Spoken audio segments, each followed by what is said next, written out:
Hello brothers and sisters, welcome to this video. It is Wednesday the 31st of March, 6:15 p.m. UK time. So I'm going to do a quick video just with an update. So we've had Passover and the first day of unleavened bread, that's Nisan, the 14th and the 15th have passed, and we are now coming up to the end of the Passover, which is the 21st of Nisan. As you'll know, if you saw in the community tab, election results have officially been announced and presented to Rivlin. So that was today, the 31st of March. So really the only confirmation for the elections has happened today. Israeli president receives official election results, and you'll know that both sides, pro and against Netanyahu, cannot form a majority. There's a whole hodgepodge of parties which can't come together collectively, and Rivlin is deciding whether to let Netanyahu, who has the most number of seats, try and form a government again. But it looks like he might be considering giving somebody else the mandate to form the government, because Netanyahu is lashing out at him and saying that he's trying to remove Netanyahu. So this is ongoing as we speak at the moment. They are infighting amongst each other, and as I'm sure we will see, they are not going to be able to form this government. So this is ongoing, my friends, and this election and the results for it have only happened today. So just going back to the prophecy, and I was thinking about this this week, and how these prophecies, if we look at them, the Kaduri prophecy, it talks about the beginning of this period, which we have been watching from on the eve of the year 5780. So obviously that was 2 years ago. September, we were watching 5780, and it's interesting because if you actually have a look at this, each of these prophecies talk about a different thing. So the Kaduri one talks about the beginning of the this stalemate in Israel, and then it talks about Rosh Hashanah, that there will be a fight in heaven, the holy side against the side of evil. So that's from a heavenly perspective in the realm that we cannot see. So it talks about the beginning of this period of time and an extended period where there's going to be the stalemate, and then this fight that occurs in heaven, which seems to match up with Revelation chapter 12, when Satan fights against Michael and his angels. Then the covenant of the Persimmon, Rabbi Shoshani, this one talks about the interim period. So it doesn't talk about the beginning, but it talks about the events which occur over this period of time between these two men, which are called Benjamin, that are trying to contend for this government or kingship. And then he says, on that day, understand that the Messiah already stands at the doorway, and on the Sabbath afterwards he will come and be revealed. So we have had this election now, and we know that this is the fourth election. So there have been 3 failed governments, and this is now the 4th election, and they haven't tried to build the government up. So we see the Kaduri one talks about the beginning. Then the Shoshani one talks about the interim period and the 2 Benjamins, and the Sabbath afterwards, he will come and be revealed. And then the Kisma prophecy fits in and speaks about the actual falling of the governments themselves. So that's the end of the prophecy, when they can't build the government up again. So if you look at these prophecies, these three prophecies, and how they interlink with one another, you've got the beginning, the interim period, and the end, which is with regards to the government. So you've got Kaduri mentioning the time, which is 5780, which is when this began. Then you've got Shoshani mentioning the actual players, which are Benjamin Netanyahu and Benny Gantz and the government.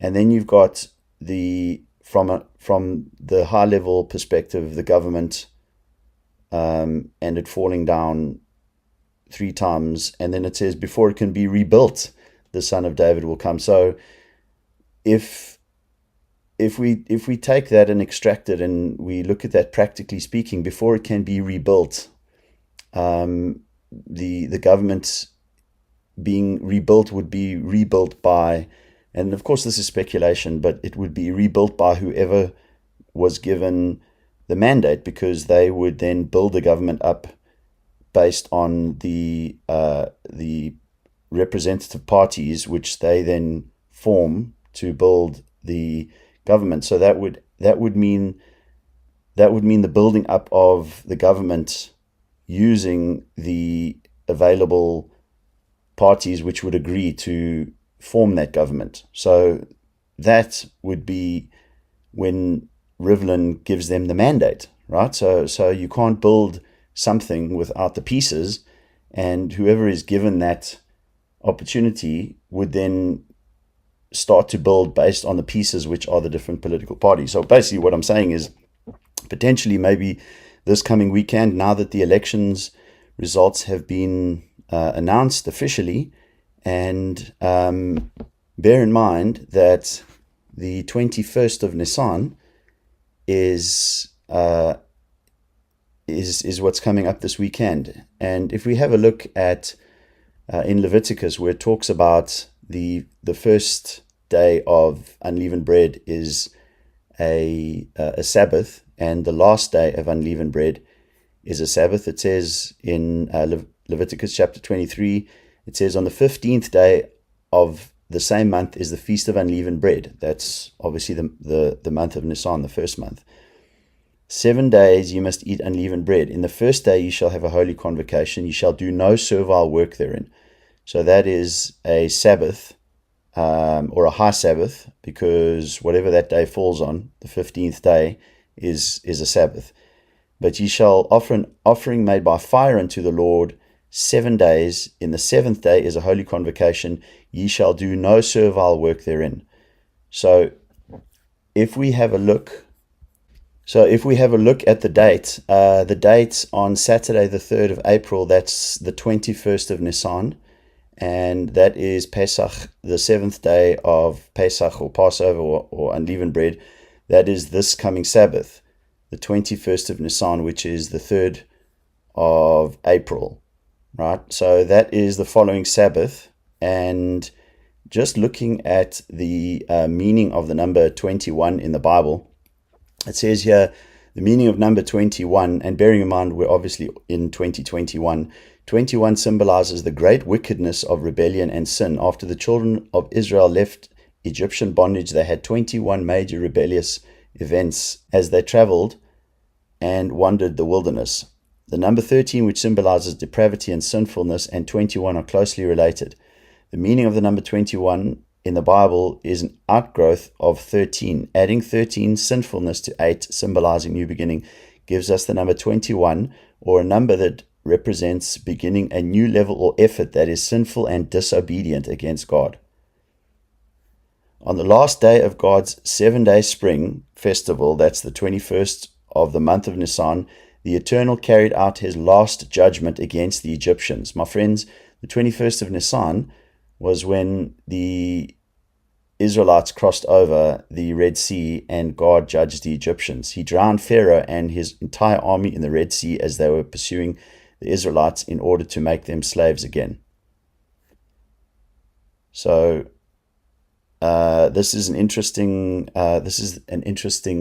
site. It just discusses numbers in the Bible. It says there's 21 things that the Apostle Paul writes in 2 Timothy 3, the 21 sins which show the exceeding wickedness of the self-love, vanity, self-idolatry. He begins the chapter with a warning and then starts his list with the words, but know this, that in the last days perilous times will come, for men will selfishly love themselves, love money, brag, be proud, blaspheme, disregard parents, not be thankful, reject the holiness, will not have natural affection, being uncompromising, false accusers, lack of self-control, fierce, hateful, betrayers, hard-hearted, selfish views, love pleasure, reject God, and will look from the outside as being godly, and on the inside will deny the power thereof. So we all know that verse there and all those things that are listed about the end times that we are currently living in right now. And my friends, coronavirus, after Pfizer announcement, Israel gears up to vaccinate their teens. Israeli COVID strain found but vaccine effective against it, and they are acquiring another 36 million additional vaccine doses. They're about to inject this stuff into children in Israel. We're living in the last days, my friends. We're living in the last days. Coronavirus, Israeli adolescents to receive Pfizer vaccine if FDA approves, and they have. They've just approved today. And this is what they're about to do to their children. Pfizer Incorporated and BioNTech said their COVID vaccine was safe and effective and produced robust antibody responses in 12 to 15-year-olds. These are kids that are not even affected by this. There is no need for them to do this. And this is just appalling what's going on. So, my friends, I just wanted to bring that update to you. The 21st of Nisan is coming. That's when the Israelites crossed over the Red Sea and God drowned the Egyptians. The 21st of Nisan is this Shabbat, and we shall see. We shall see. The prophecy says that the Sabbath afterwards he will come and be revealed, and the gate will not be able to be built up again. So does that built up mean before the 24th Knesset can be formed, or does it mean even before Rivlin can give somebody an opportunity to try and build it? We will find out this weekend. Be patient. The coming of the Lord is near. Nothing can stop what's about to happen. Be patient, my friends, and don't worry about anything. The King is coming. Glory is before us. The keys of the kingdom are in the hands of Christ. The door is about to open, and we are about to go in. We will be caught up together with him in the clouds. We will be glorified. Jesus Christ will be magnified, and the Lord God Almighty we will see with our very own eyes. We will stand upon the glassy sea, and we will behold his glory, and we will be sinless, and we will be with Christ forever. We will be at eternal rest, resting with the disciples. It's real, my friends. It's real. It's about to happen, and stay excited. Be patient for the coming of the Lord. His timing is perfect. So we will see what happens. 21st of Nisan is the next date. That is this coming Shabbat. And I hope to see you in the sky. I love you very much.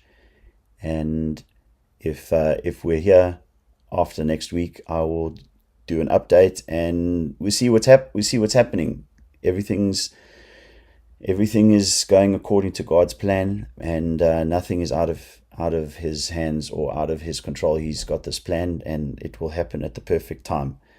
So I love you very much, and I hope to see you in the sky.